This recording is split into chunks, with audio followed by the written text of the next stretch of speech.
Medication's very expensive. They can't afford it. 3 million Canadians don't fill their prescriptions because they can't afford to. I tend to just get what I have to get. And if I can't afford it, I'll do without. We are announcing today a $6 billion down payment over the next 3 years. A $6 billion down payment just to begin to negotiate with the provinces on big promises, Pharmacare and a doctor or nurse practitioner for all, as well as mental health supports. So this is a historic moment, actually. 3 of the federal parties have made a commitment to implementing universal public pharmacare. The Greens and New Democrats are also promising pharmacare. The NDP are committing to $10 billion a year.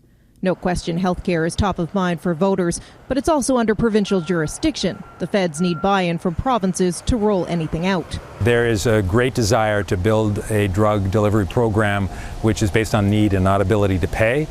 This is what universal pharmacare offers. So it's interesting that there was not a single province that said no to us. Today, Trudeau slammed Ontario Premier Doug Ford by name more than a dozen times.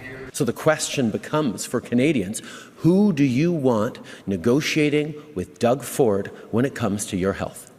It could be very expensive, and right now what we have are just essentially a little bit of information about how much the federal government would be willing to inject into the system. The Liberal government's own advisory council on pharmacare pegged the cost at $15 billion a year. But when asked by reporters today, Trudeau offered no costing and no specifics on a time frame. Abigail Beeman, Global News, Hamilton, Ontario.